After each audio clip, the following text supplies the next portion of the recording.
This is Mr. and Mrs. Jones, and this is their son Jonah. And this is Mr. and Mrs. Edmund, and their son Edward.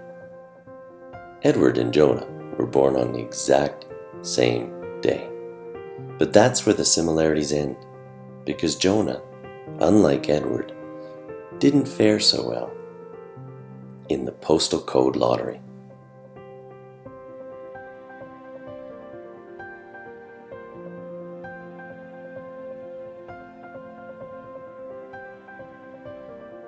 Jonah, like 100,000 babies in Canada each year, was born into a low-income family.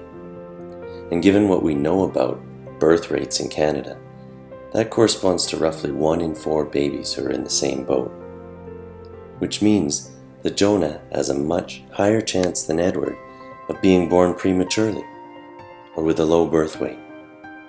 And without high-quality childcare and a language and literacy-rich home environment, Jonah's brain will develop at a slower rate than Edward's. By their 4th birthday, Jonah will have heard far fewer words than Edward. Over 30 million fewer.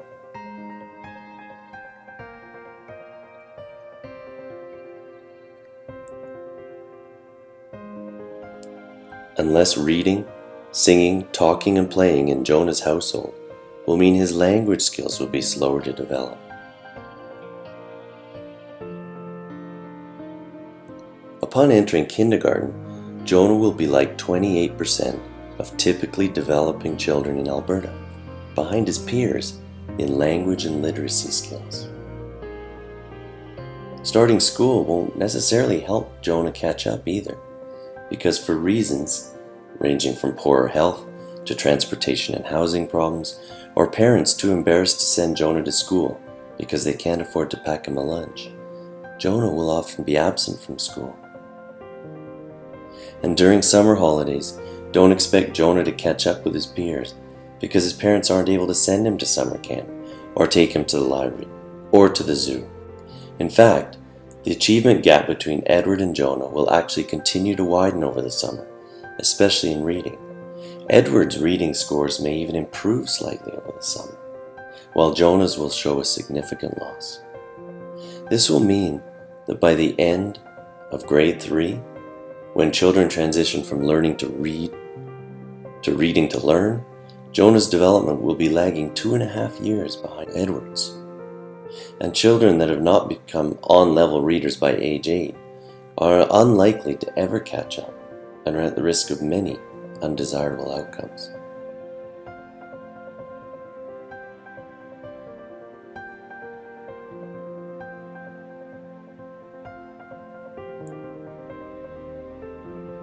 But hold on for a second, it doesn't have to be that way.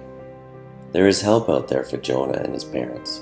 Help from networks of teachers and principals, parents and caregivers, government and businesses and community organizations like Calgary Reads, who believe that schools and teachers cannot be the only ones responsible for teaching children to read with confidence and joy.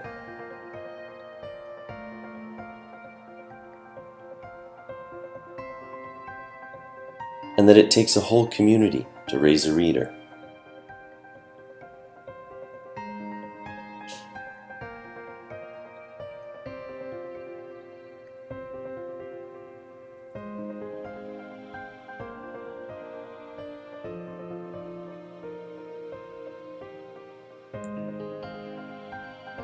We know what we need to do. The research is there. 3 things we can all do to help children become lifelong readers are: 1. Read, sing, talk, and play with your child to help develop their language and pre-literacy skills.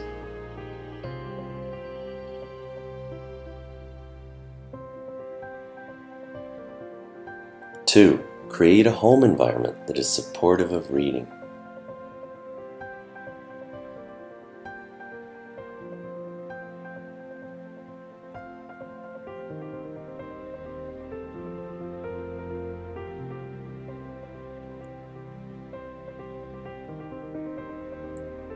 3.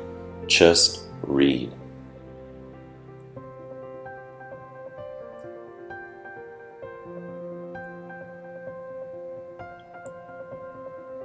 Because when all is said and done, we don't want Jonah's and Edward's or any of our children's futures to be decided on the day they were born or by the most significant lottery of all, the postal code lottery.